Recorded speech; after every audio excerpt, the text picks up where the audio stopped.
ಆತ್ಮೀಯ ವಿದ್ಯಾರ್ಥಿಗಳೇ, ದ್ವಿತೀಯ ಪಿಯುಸಿ ಅರ್ಥಶಾಸ್ತ್ರ ಸೂಕ್ಷ್ಮ ಅರ್ಥಶಾಸ್ತ್ರ ಭಾಗ 1ರಲ್ಲಿ ಬರ್ತಕ್ಕಂತಹ 2ನೇ ಅಧ್ಯಾಯ ಅನುಭೋಗಿಯ ವರ್ತನೆಯ ಸಿದ್ಧಾಂತ ಅಂತ ಬರುತ್ತೆ. ಹಾಗಾದ್ರೆ ಅನುಭೋಗ ಅಂದ್ರೆ ಏನು? ಅಂದ್ರೆ ಮಾನವನ ಬಯಕೆಗಳನ್ನ ತೃಪ್ತಿಪಡಿಸ್ತಕ್ಕಂತಹ ಸರಕು ಸೇವೆಗಳನ್ನ ಬಳಸಿಕೊಳ್ತಕ್ಕಂಥ ಕ್ರಿಯೆ. ಹಣ್ಣು ತಿನ್ನುವಂಗಾಗ್ಯದ, ಅದನ್ನ ತಿಂತಕ್ಕಂಥದ್ದು ಅನುಭವ. ಹೌದಾ? ಇಲ್ಲಿ ಬರಿಬೇಕಾಗಿದೆ, ಚಾಕ್ ಬರದ ತುಷ್ಟಿಗಳನ್ನ ಹಾಳು ಮಾಡತಕ್ಕಂಥ ಕ್ರಿಯೆ ಅನುಭೋಗ. ಹಾಗಾದರೆ ಇಲ್ಲಿ ಅನುಭೋಗಿ ಅಂತ ಬರ್ತದೆ.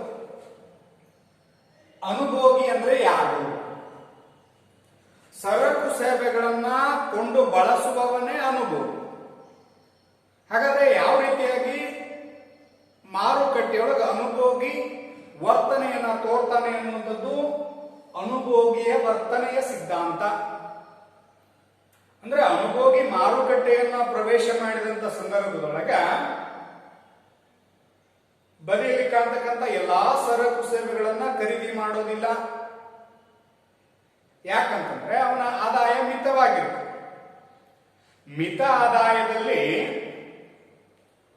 ತನಗಿಷ್ಟವಾದ ಸರಕು ಸೇವೆಗಳನ್ನ ಖರೀದಿ ಮಾಡಿ ಬಳಸಿಕೊಳ್ತಕ್ಕಂಥದ್ದು ಅನುಭೋಗಿಯ ವರ್ತನೆ ಆಗಿರುತ್ತೆ. ಅಂದ್ರೆ ಅನುಭೋಗಿ ವಿಚಾರವಂತನಾಗಿದ್ದು ಮಿತ ಆದಾಯದಲ್ಲಿ ಗರಿಷ್ಠ ಪ್ರಮಾಣದ ತೃಪ್ತಿ ನೀಡತಕ್ಕಂಥ ಸರಕುಗಳ ಘಟಕಗಳನ್ನ ಆಯ್ದುಕೊಳ್ತಾನೆ ಅನ್ನುವಂಥ ಅಂಶವನ್ನು ನಾವು ತಿಳ್ಕೊಬೇಕು. ಈ ಅಧ್ಯಾಯದೊಳಗ ತುಷ್ಟಿ ಗುಣದ ಬಗ್ಗೆ ಅಧ್ಯಯನ ಮಾಡಬೇಕಾಗಿದೆ. ಇಲ್ಲಿ ತುಷ್ಟಿ ಗುಣ ಅನ್ನುವಂಥ ಪರಿಕಲ್ಪನೆಯನ್ನ ಜೀವನ್ಸ್, ವಾಲ್ರಾಸ್ ಮತ್ತು ಮೆಂಜರ್ ಅನ್ನುವಂಥವ್ರು 19ನೇ ಶತಮಾನದೊಳಗೆ ಅಭಿವೃದ್ಧಿಪಡಿಸ್ತಾರೆ. ಹಾಗಾದ್ರೆ ತುಷ್ಟಿ ಗುಣ ಎಂದರೇನು ಕೇಳ್ತಾರೆ. ತುಷ್ಟಿ ಗುಣ ಅಂತಂದ್ರೆ ಮಾನವನ ಬಯಕೆಗಳನ್ನ ತೃಪ್ತಿಪಡಿಸ್ತಕ್ಕಂಥ ಸರಕುಗಳ ಸಾಮರ್ಥ್ಯ ಅಥವಾ ಶಕ್ತಿಗೆ ನಾವೇನಂತ ಕರಿತೀವಿ? ತುಷ್ಟಿ ಗುಣ ಅಂತ ಕರಿತೀವಿ. ಹಾಗಾದ್ರೆ ತುಷ್ಟಿ ಗುಣ ಕೆಲವು ಲಕ್ಷಣಗಳನ್ನ ಒಳಗೊಂಡது.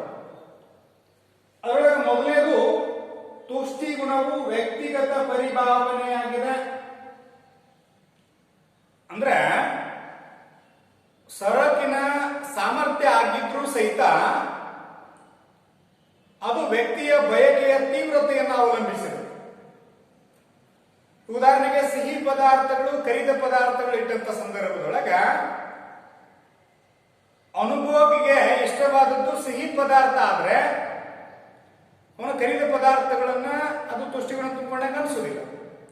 ಅಂದ್ರೆ ವ್ಯಕ್ತಿಯ ಬಯಕೆಯ ತೀವ್ರತೆಯನ್ನು ಅವಲಂಬಿಸಿರುವುದರಿಂದ ಅದು ವ್ಯಕ್ತಿಗತ ಪರಿಭಾವನೆಯಾಗಿದೆ. ನಿಮ್ಗೆ ಅಬ್ಜೆಕ್ಟಿವ್ ಟೈಪ್ ಒಳಗೆ ಒಂದು ಪ್ರಶ್ನೆ ಬರ್ತದೆ. ತುಷ್ಟಿ ಗುಣ ಎಂಬುದು ಆಪ್ಷನ್ ಎ ವ್ಯಕ್ತಿನಿಷ್ಠ, ಆಪ್ಷನ್ ಎ ವಸ್ತುನಿಷ್ಠ, ಆಪ್ಷನ್ ಬಿ ವ್ಯಕ್ತಿನಿಷ್ಠ, ಆಪ್ಷನ್ ಸಿ ಎ ಮತ್ತು ಬಿ ಎರಡು, ಆಪ್ಷನ್ ಡಿ ಮೇಲಿನ ಯಾವುದು ಅಲ್ಲ ಅಂತ ಬರೆದು ಕೊಡ್ತಾರೆ. ಅವಾಗ ನಾವು ಆಪ್ಷನ್ ಬಿ ವ್ಯಕ್ತಿನಿಷ್ಠ ಅಂತ ಹೇಳಿ ಹಾಕ್ಬೇಕ.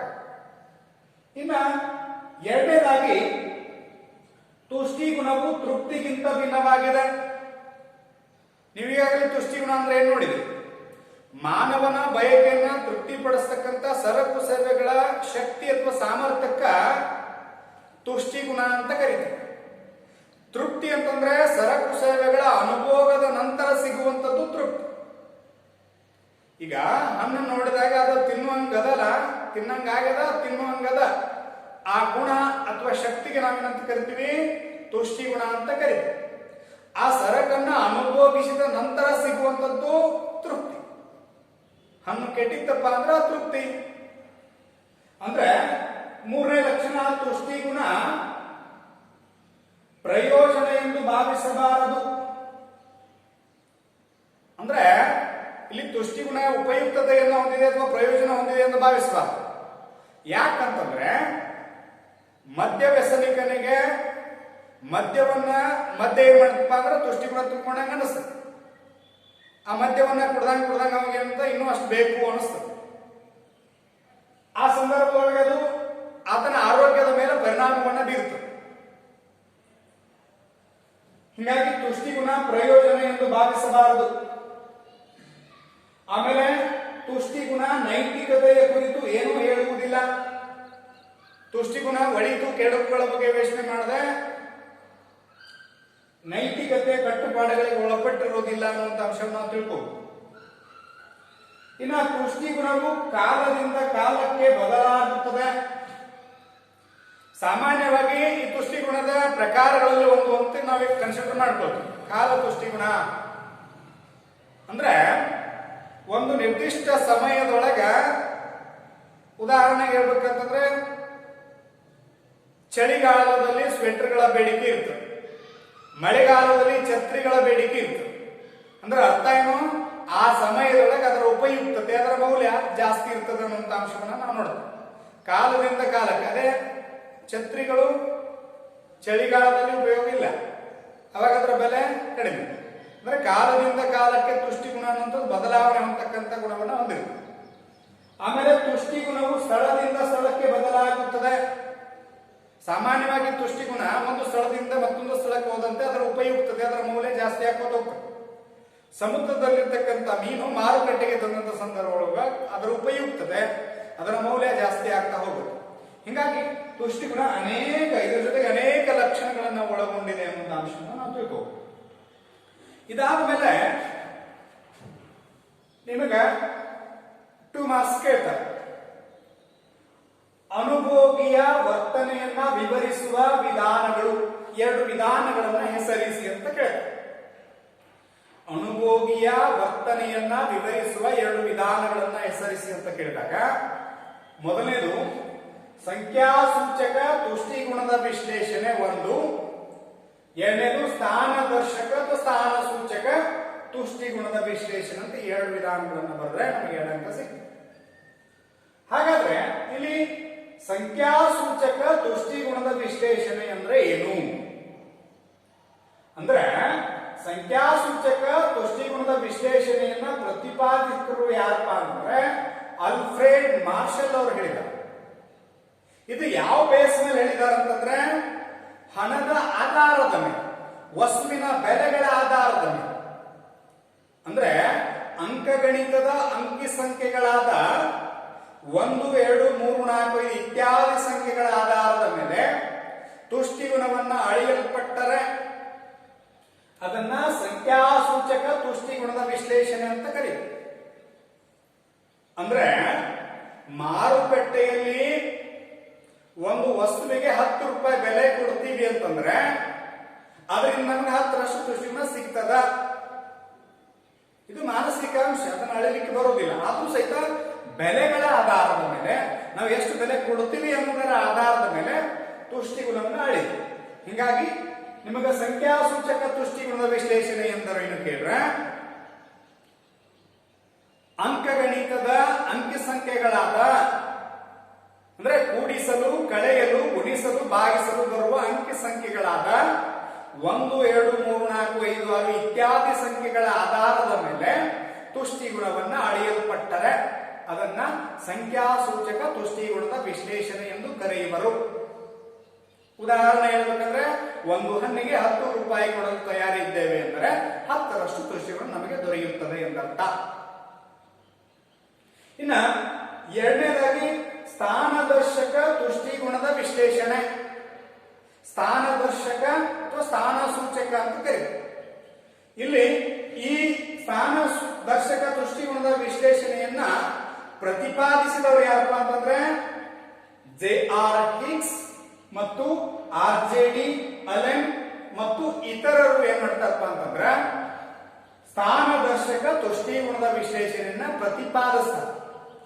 ಹಾಗಾದ್ರೆ ಸ್ಥಾನದರ್ಶಕ ಅಥವಾ ಸ್ಥಾನ ಸೂಚಕ ತುಷ್ಟಿಗುಣದ ವಿಶ್ಲೇಷಣೆ ಎಂದರೇನು ಅಂತ ಹೇಳಿ ನಮಗೆ ಕೇಳೋದಾದ್ರೆ, ವ್ಯಕ್ತಿಗೆ ದೊರೆಯುವ ತುಷ್ಟಿಗುಣವನ್ನ ಆಧರಿಸಿ ಸ್ಥಾನ ನೀಡೋದು.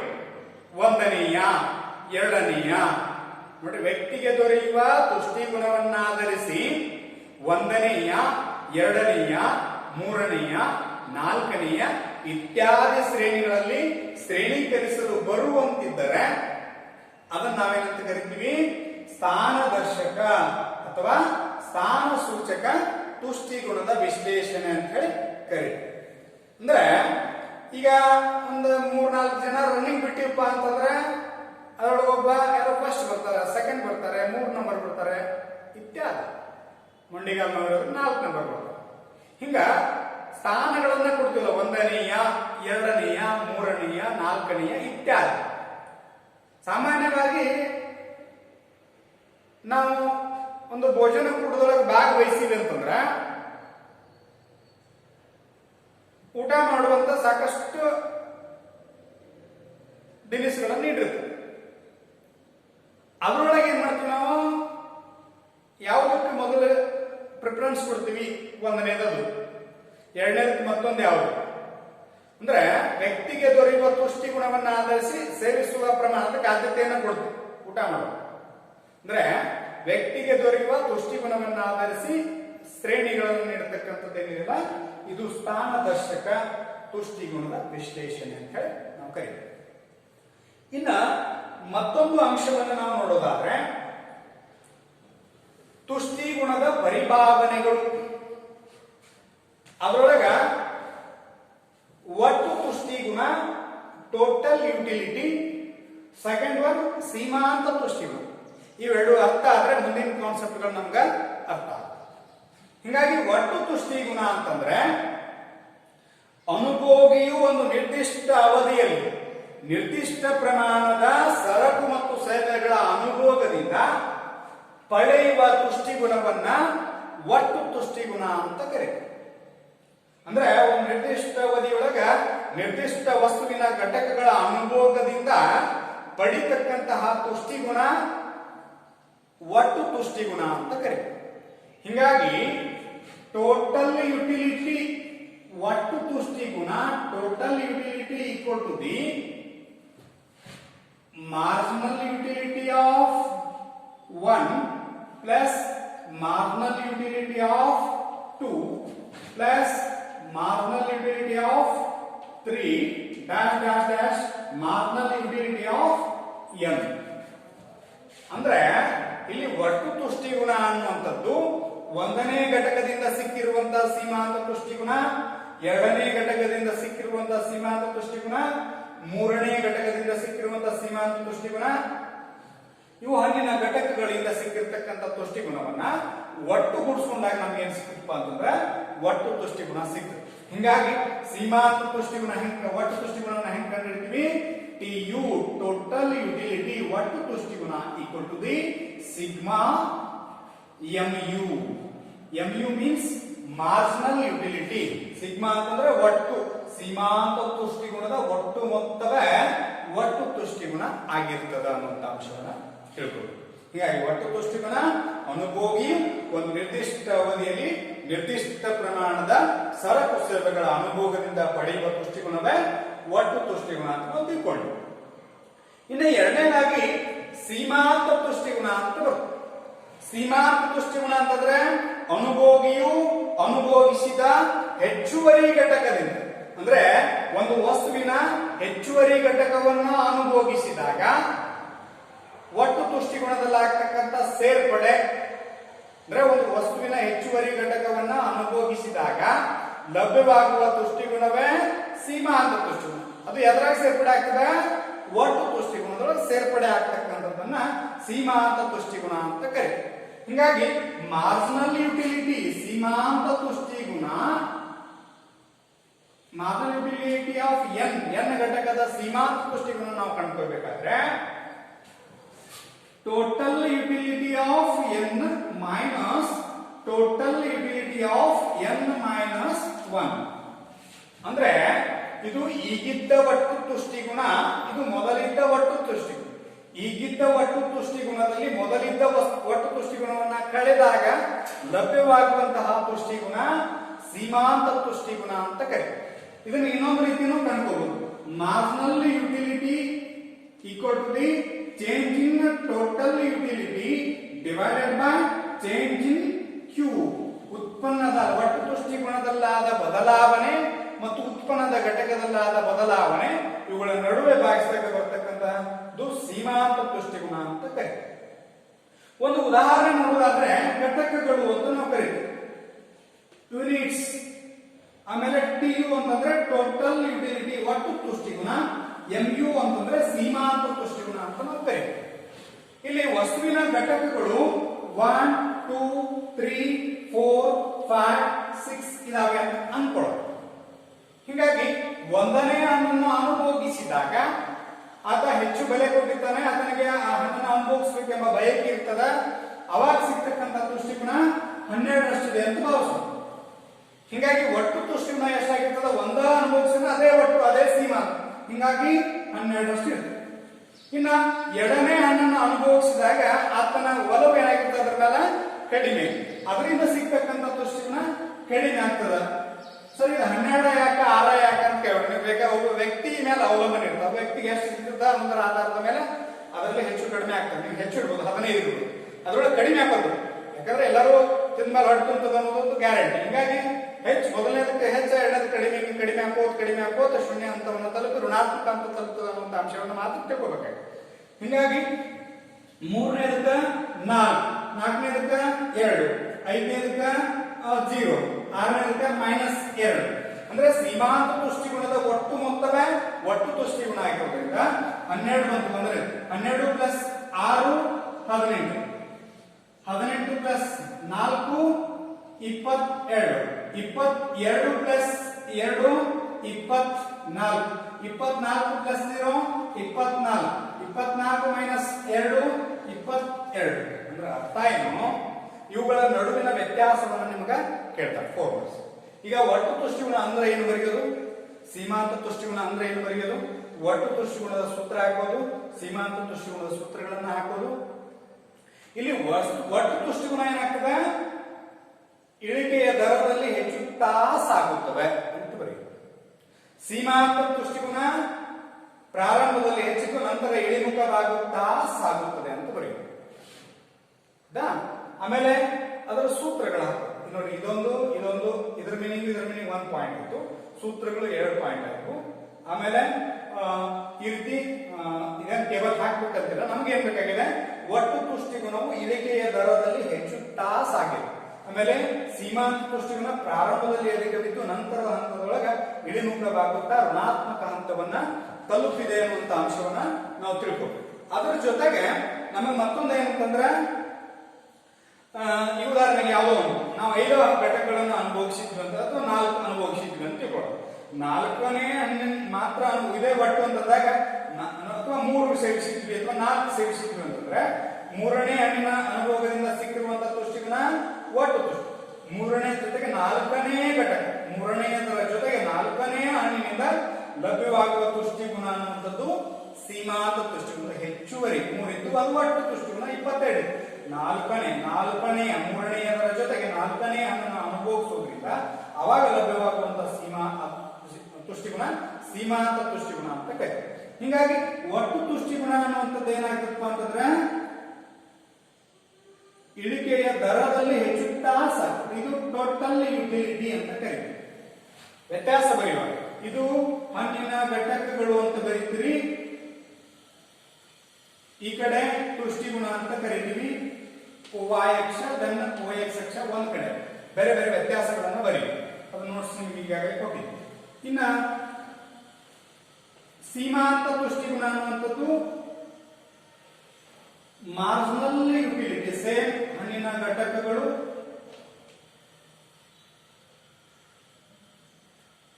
ಈ ಕಡೆ ತುಷ್ಟಿಗುಣ ಅಂತ ನಾವು. ಹೀಗಾಗಿ ಸೀಮಾಂತ ತುಷ್ಟಿಗುಣದ ರೇಖೆ ಏನಾಗಿರ್ತದ, ಪ್ರಾರಂಭದಲ್ಲಿ ಅಧಿಕವಾಗಿದ್ದು ನಂತರ ಇಳಿಮುಖವಾಗುತ್ತಾ ಹೋಗಿ ಋಣಾತ್ಮಕ ಹಂತವನ್ನು ತಲುಪ್ತದ. ಒಟ್ಟು ತುಷ್ಟಿಗುಣ ಪ್ರಾರಂಭದಲ್ಲಿ ಹೆಚ್ಚುತ್ತಾ ಸಾಗದು, ಇಳಿಕೆಯ ದರದಲ್ಲಿ ಹೆಚ್ಚುತ್ತಾ ಸಾಗುತ್ತದೆ ಅಂತ ಬರೀಬಹುದು.